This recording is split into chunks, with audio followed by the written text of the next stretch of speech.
Hi, my name is Misty Wilson. I'm the ESL Program Development and Research Manager with IELTSUSA, and I am presenting on the differences between IELTS Academic and General Training to give you an overview of the test.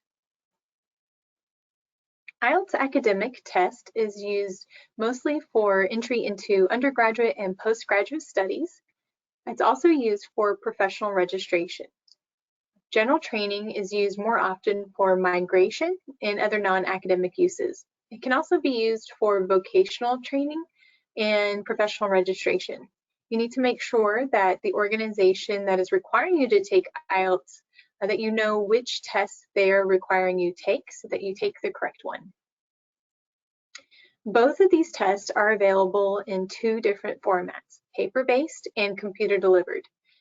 For paper-based and computer-delivered, it's the exact same test. The only difference is one is paper and pen and the other one is typed on the computer. So you can choose which preference you have.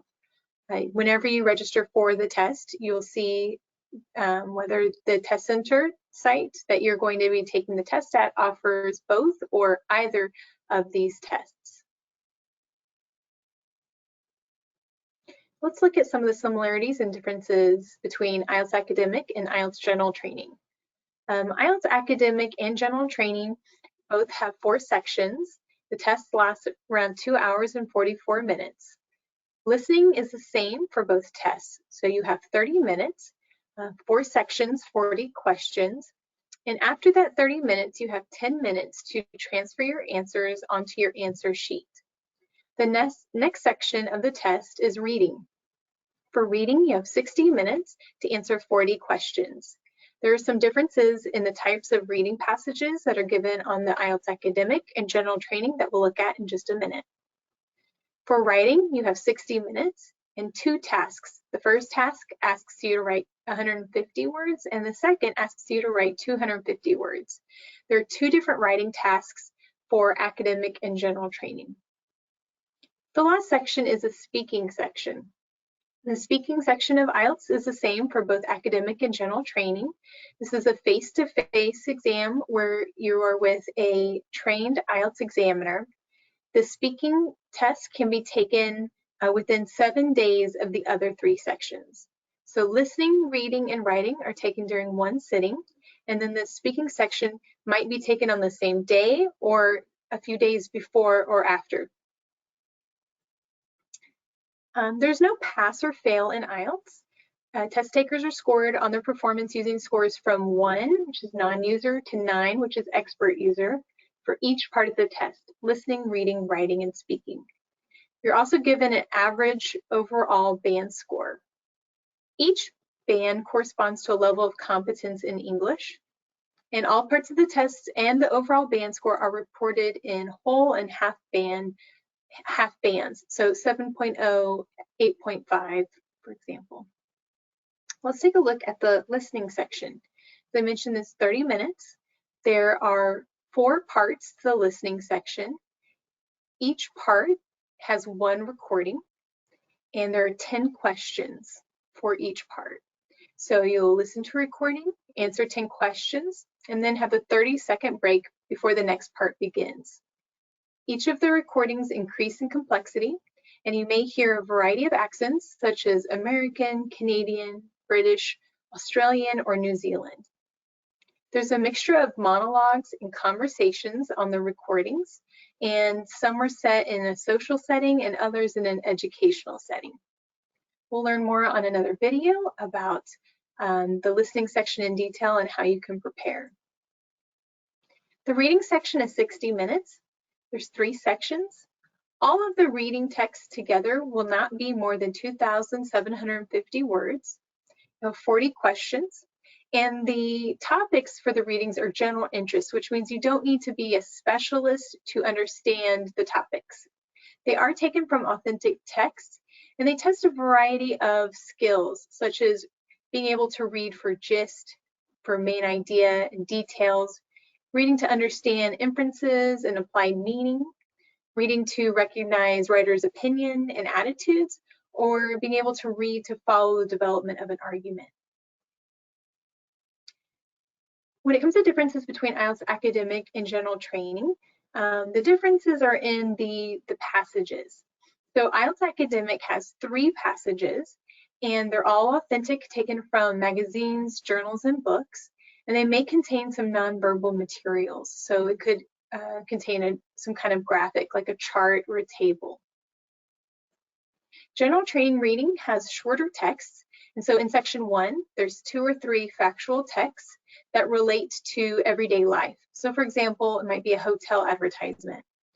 Section 2, there are 2 short factual texts that are related to work. So for example, applying for a job.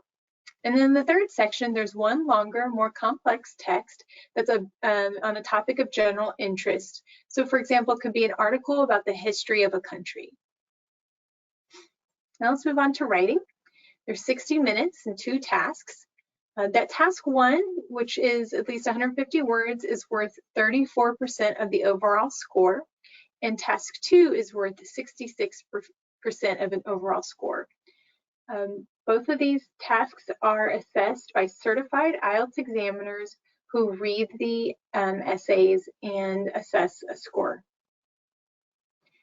Let's look at the difference between the academic writing and general training. For writing task 1 in academic writing, you're asked to describe information that's presented in some kind of visual chart. It could be a graph or maybe a diagram. Looking for an academic essay that's semi-formal in style. Task 2 is more like a traditional essay where you're presenting your point of view or arguing a point in response to a prompt that's given. And again, looking for academic semi-formal style. For general training, the tasks are different. Task 1 asks you to write a letter, and this can be in a more personal style, similar to a letter that you might write. And task 2 is an essay, and it can be slightly more personal than what's expected in task 2 for IELTS academic writing test. As I mentioned before, the speaking test is the same for general training and academic. It is a face-to-face exam with an IELTS trained examiner, and it begins with an introduction and interview that lasts 4 to 5 minutes. And here it's a question and answer on personal topics such as hobbies, food that you like to eat, places you like to travel to. The second section is a individual long term, and it lasts 3 to 4 minutes. And here you're provided with a prompt and asked to prepare for up to 1 minute to speak for 1 to 2 minutes on the topic. The third section is a two-way discussion, and it builds off of the topic that you talked about during your individual long term. So the two-way discussion lasts 4 to 5 minutes, and the discussion goes towards more abstract issues.